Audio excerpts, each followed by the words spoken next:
What is up, guys? This is Artic XD, and this is my new series that I said I was going to do, where I show you gameplay of other people's games and kind of critique it and show them how they can do better.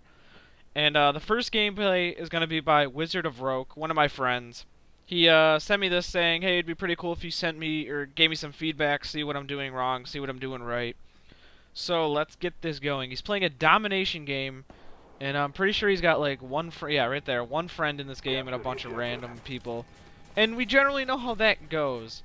And to start off the match, I love seeing the first rush, initial rush to B. Because a lot of teammates and stuff are like, I want to get the cap at A or C because I want that 150 points. That really doesn't help that much as a round winner. And pretty much if you grab B first, if you have the right setup, you're not going to lose. And that's one of the main things about Domination. I mean, one problem I see there is he's definitely very reliant on his knife, which is not a good thing. It's very hit or miss. It generally doesn't work as well as you hope it to. So I would, if you're not on tactical, I would switch to tactical because it helps a lot more than getting that panic knife. I mean, the panic knife does come in handy for those oh shit moments, but sometimes it just leaves you in the dust and you're gonna die. One thing about Domination is holding the middle flag. Depending on if you're on a triangle flag capture, or a triangle setup, or a line setup. This map is a triangle, and well, B is still a really big hotspot because people don't, for some reason, like to cap A and C and just camp them at B, even though it's a lot easier. But it's nice. Definitely the best camping spots are here, where he is right now, and on the other side. Right across from him. It's generally the best spot, but it's better to camp above it and drop down when you hear it being captured. Right there, that was pretty much unstoppable. Couldn't stop really a 2-on-1.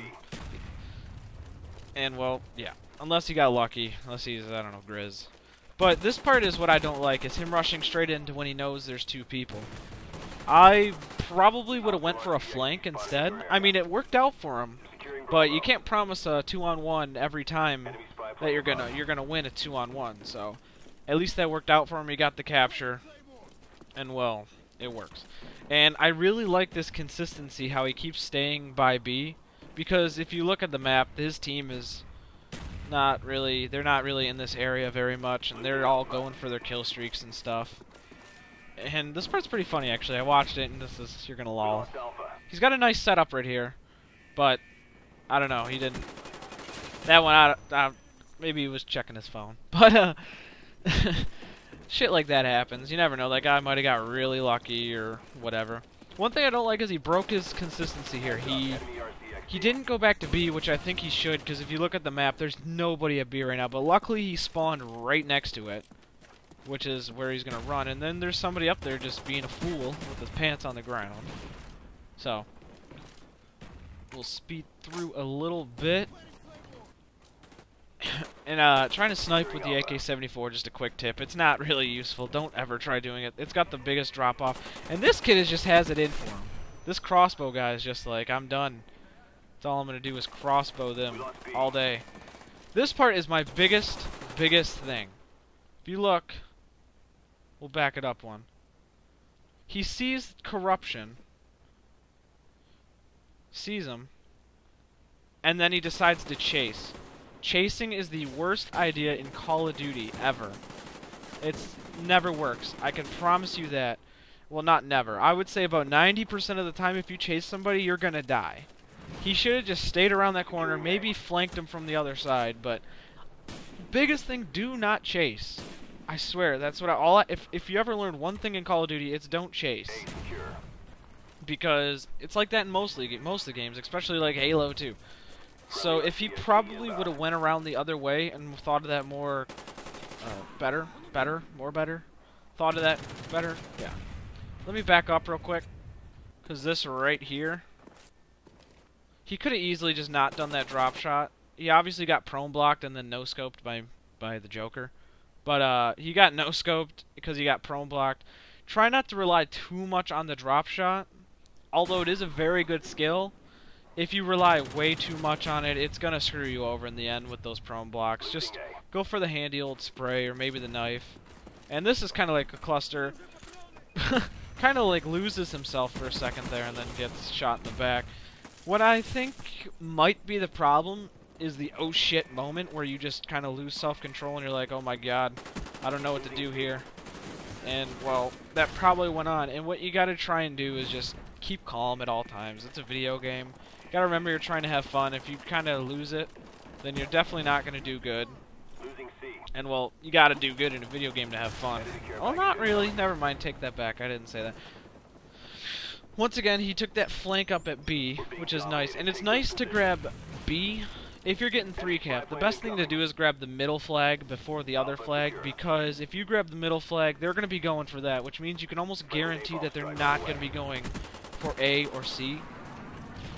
So, if you ever get stuck in a 3-cap situation, generally I love when my team gets 3-capped, because it guarantees us 2 flags.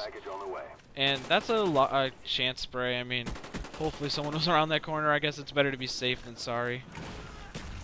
But as I was saying, with the 3 caps, like I said, go for the middle first, definitely, at all times.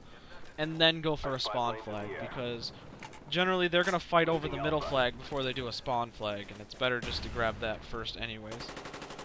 One thing I've also noticed throughout this whole time is definitely his sensitivity. He doesn't have that spot-on accuracy, especially with the AK-74. He's doing a lot of flailing and swinging and stuff, so definitely don't play on a sensitivity that's too high. Because there's a lot of players that think, oh, well, Grizz plays on 10, Muzza Fuzza plays on 10, I should play on 10. Don't play on 10 just because they are. It does not play anything. Like, hey, C-Nanners plays on 2. So, don't think you're cool. I mean, don't try to think that you have to play on a higher sensitivity. Just play on what you feel comfortable with and what you can kill people with. Like, because I used to play on 9 on Modern Warfare 2, and I only play on 5 now in Black Ops, because they really changed it. So, I would definitely change that, get your accuracy higher.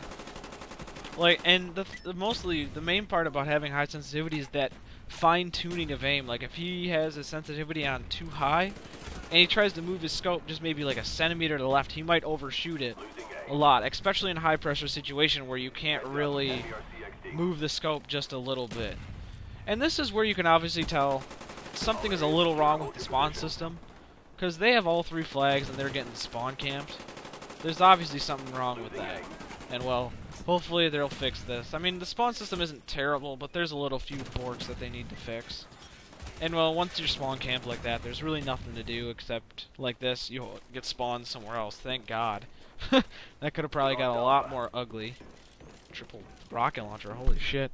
But, once again, he's going back to his spot. I would consider this his spot now when I play with him, because he really likes his spot, apparently. And definitely this spot that he's in right now is probably the best defending spot for a spawn camp. Definitely, but of course the other team doesn't have a cap, so who knows where they're going to spawn. And he really likes this Claymore spot. You should really switch that up. If you keep Claymoring the same spot, even since I don't even think you've gotten a kill with it, so definitely think of a more high traffic area, like at the bottom of a ramp down there.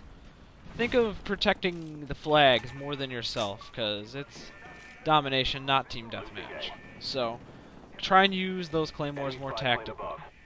And right here, we're going to speed this up a little, just so we can get through it. Speed up, speed up, speed up. Nothing really wrong here. Okay.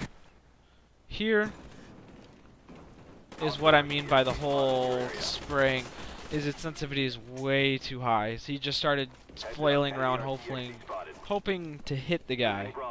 So, as long as he puts that sensitivity down, and if you eventually just don't want to start bumping it up, the best thing I do, or what I did in Modern Warfare 2 to get better, is I played on 10 for like a whole day. And then the next day I switched to like 8, and then it was perfectly fine. Right there it was really just a whole fact of you can't kill 3 people at once with an AK-74U long range. But that's it, guys. I hope you guys got some help out of this. This is my first one. Hopefully I'll get some more out to you. I need gameplays.